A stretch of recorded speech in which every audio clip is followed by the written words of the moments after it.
Hi guys, I'm Rihanna. And I'm Francis of Financially Flair. So in today's video, we are going to be discussing 3 money mistakes that we made when we got married.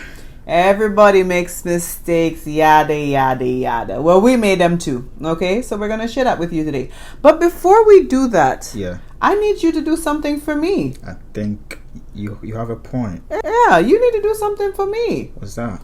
Like this video. You already should be subscribed. But if you're not, for the strange reason of you not being, if you're not subscribed and you're watching this video, what's the point?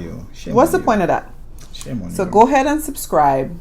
Tell your mom to subscribe. Get your grandfather to subscribe, and then come back to this video. I'll wait. Yeah. We're gonna wait. Okay, you subscribed. I heard it. Thank you so much.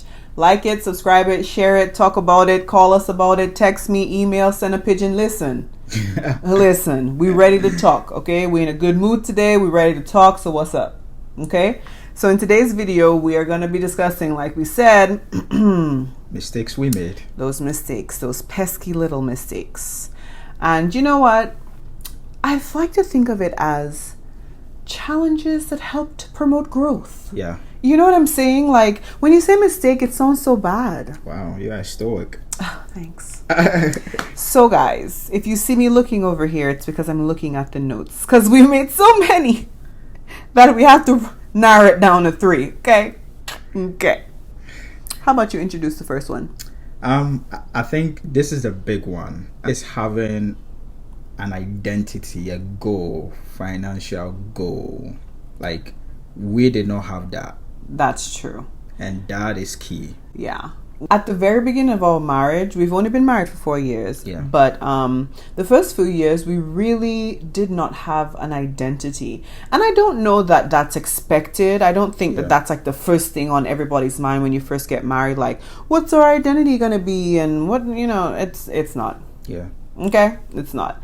So when we came into the knowledge of like, recognizing, what are we trying to achieve as a couple? Like, what are we trying to achieve? Mm-hmm. I think that's when we defined that, it changed the game for us. Would you say? Yeah, and I think that was key. And that's why I think that should be the first thing. I think married couples, those in relationships, when it comes to finances, you figure out what your financial goals are going to be. Make sure they align. Make sure you're on the same path. Make sure you think want the about same it, things. Yeah, you think about money the same way, if not at least similar. You have to start having conversations, because the biggest thing that's going to happen is you're going to continue having arguments about money, how it's spent, how it's earned, what we should do with it, what amount gets saved, what amount gets on groceries, and it's just going to be a never-ending fight because you both aren't aligned in what you want. You know what I mean? And that was us. That was our picture. And thank God we got on the same page, because now it's like, okay, we are saving for this. We want this. And it's like, it's that almost makes sense. We didn't have a purpose for our money, if that makes sense. Like, we had to come together to say, this is what we are going to want our money to do for us. Right. And that's it. And at that point, it didn't matter what I thought or what she thinks. We all got on the same page. And the thing is, you can save money, but if you have no reason, like, people save money like, oh, I'm just saving up for a rainy day. Like, rainy day what? Like, you have to save money and give it actual like meaning, because if you don't, it's easy to spend it. At least I found that true to be for me. And so if I know I'm saving because I want to go on that cruise in 2021, or I want to go to Sierra Leone for 2022, like whatever the vacation package is, and I know it has a goal, and I know I'm saving up for a car, I know I'm saving up for a baby, then it's like, all the money that we're making, we're dividing it up so that it has a purpose. And we as a couple have an identity, like, we are savers, we are this, we are that, and I think it really does help. Yeah. And just to add to what Rihanna just said, like, you have to put a name to whatever you're saving towards. Like, whatever your goal is, you have to put a name to it. And what that does for you is that it brings out the emotion of why you do what you do in the first place. So put a name to it, and then eventually you get that emotional feeling. Okay, this is why I'm, because at times it's going to get difficult, it's going to get hard. But once you put a name to it and you attach that emotional feeling to it, that will keep you going. It'll keep you more disciplined. And it's just a recommendation. It's not a hard set rule. You don't have to do anything that we say. But I mean, we be knowing. So we're trying to help you know too. Because I mean, I feel like this is information that, you know, people have to be really honest and open about. And we are being honest about, like, hey, if you don't name that thing, you gonna spend it. Period. So. And I think that brings us to our second point. We didn't have separate bank accounts. So in having one aligned goal, one purpose, you have to have your separate money. I have to have my money that I can do whatever I want to do with it. Because that would just end up bringing up more problems, and we struggle with that. We just figured that out a year ago. It's been a year since we were driving on a road trip, and we were discussing money because it is a sensitive topic for all couples. Find me a couple that doesn't argue about money, and I'll find a liar. Like, somebody's lying. Okay, so for me, we were having a challenging conversation about money and like our goals and things of that nature, and we kind of decided through having that conversation, like, we just need to have separate bank accounts for our disposable income spending. We decided upon an amount. So let's say that's $50 or $100 a month, and that was yours to do as you please. If you wanted to buy $50 worth of makeup, sis, do it. If you want to buy $50 worth of hats or whatever it is that you wanted at the time, it's your choice.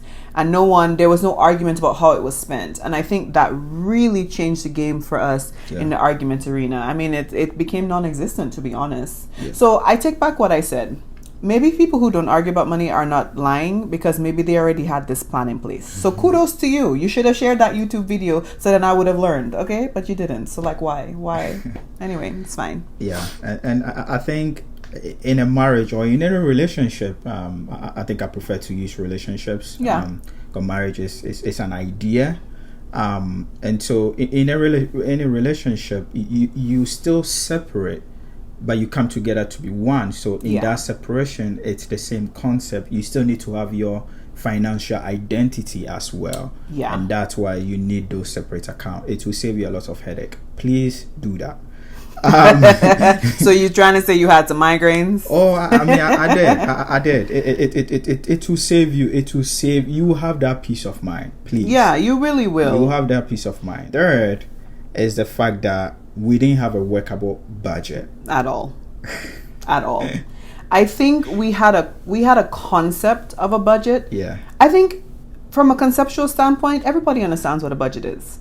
I don't think that not understanding what it is the problem. I think the workable aspect of what we're budgeting for and why it's important ties into that.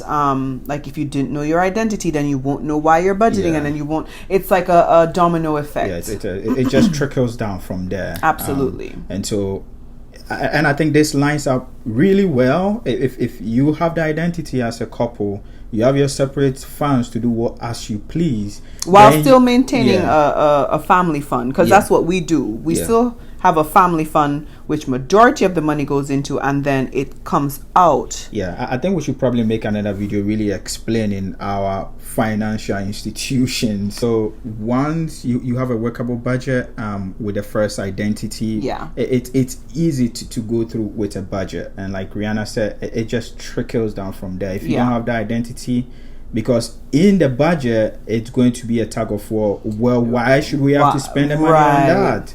Why should we have to buy that?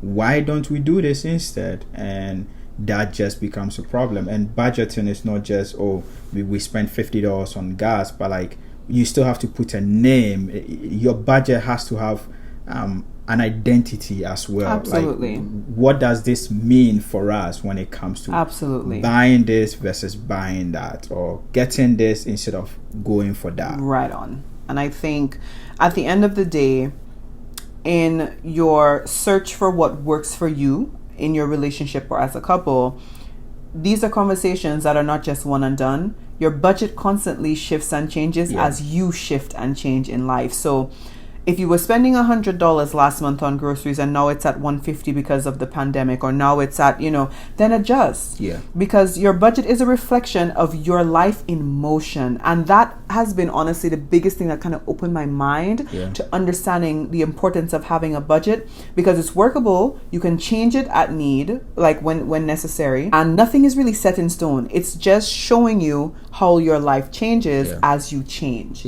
and how you can kind of keep it within a certain boundary line. And so that was extremely helpful for me, because I was just like, why we ain't spending on this, why we don't go out more, and it's like, it's not helpful if you don't understand the meaning of the budget.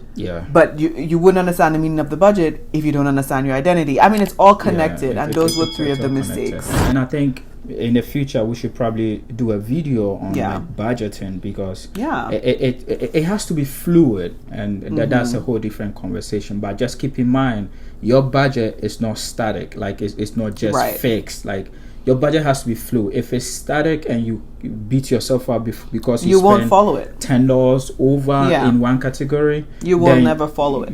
You're doing something wrong. Like it has to be fluid. It's a lagging effect of your spending habits. Basically, that's all what a budget is. But that just reflects your identity financially, which we talked about. Well, I mean, those were our financial mistakes. There were more, but as a couple, three main financial. In the interest of time, because we'd be here all day. So we hope we were able to bring you some value. Thank you so much for taking the time to watch our video. We appreciate it. We appreciate you. Please, like Rihanna said, don't hesitate. Don't forget to give us a thumbs up. You better not. Don't forget to share this video. Comment. What are some of the money mistakes that you've made in your relationship, in past relationships, in your current, tell us. We would like to know, and we want to engage with you guys. We really enjoy that, and it helps us bring more content like this to you, coming from our community. So we're really, really appreciative that we have an open space to be able to have this dialogue. So thank you so much for watching, and we'll see you in the next video. As always, keep up with Financially Flair, because we'll get you financially there. Bye, guys. Bye.